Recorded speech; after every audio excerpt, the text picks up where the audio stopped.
আরাফার দিন আল্লাহ রব্বুল আলামিন একদম নিচের আসমানে এসে সকল ফেরেশতাদেরকে ডেকে বলতে থাকে, ও রহমতের ফেরেশতারা, ও আসমান জমিনের ফেরেশতারা, তোমরা তাকিয়ে দেখো, আমার বান্দা বান্দিনীরা আওলা ঘেঁষে বাউলা বেশে মাথার চুল এলোমেলো অবস্থায় ধুলোবালি উপেক্ষা করে আমার বান্দারা সেই আরাফাতের ময়দানে উপস্থিত হয়ে একমাত্র আমি আল্লাহর সন্তুষ্টি অর্জন করার চেষ্টা করছে।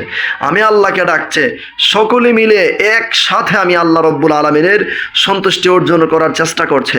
তখন আল্লাহ রব্বুল আলমিন ফেরেশতাদেরকে ডেকে ডেকে বলে, ও ফেরেশতারা, আমি আল্লাহর দরবারে আমার বান্দারা এসেছে, আমি হয়ে গেলাম মেজবান, তবে আমি আল্লাহ আমার বান্দাদের মেহমানদারি জান্নাতের ভেতরে নির্ধারিত করে দিলাম। সুবহানাল্লাহি ওয়া বিহামদিহি সুবহানাল্লাহিল আযীম।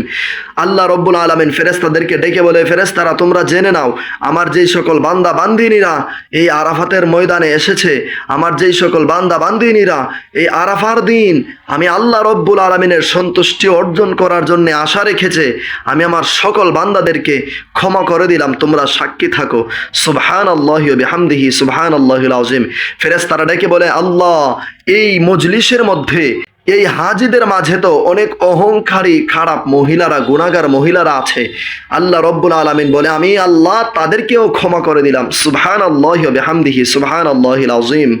গুনিয়াতুত তালিবিন উর্দু কিতাবের 398 পৃষ্ঠার মধ্যে এই হাদিস মুবারকানা উল্লেখিত। সাহাবায়ে কেরাম রাসূল সাল্লাল্লাহু আলাইহি ওয়াসাল্লামকে জিজ্ঞেস করেছিলেন, ইয়া রাসূলুল্লাহ, এই আরাফাতের ময়দানে যারা এসেছে শুধু কি তারাই ক্ষমা পাবে?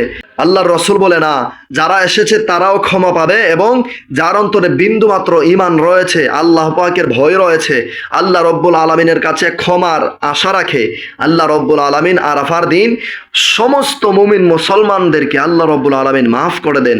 সুবহানাল্লাহি ওয়া বিহামদিহি সুবহানাল্লাহিল আযীম। তাই আসুন, এই আরাফার ময়দানে না যেতে পারলেও আরাফার ময়দানকে সম্মান জানাই, আল্লাহ রব্বুল আলমিনের কাছে কান্নাকাটি করি, ফরিয়াদ করি, মোনাজাত করি, আল্লাহ রব্বুল আলমিনের কাছে জীবনের সমস্ত গুনাহের জন্য তাওবা করি। এই দিন আল্লাহ রব্বুল আলমিন সমস্ত মোনাজাত ফরিয়াদ কবুল করবেন। সুবহানাল্লাহি ওয়া বিহামদিহি সুবহানাল্লাহিল আযীম।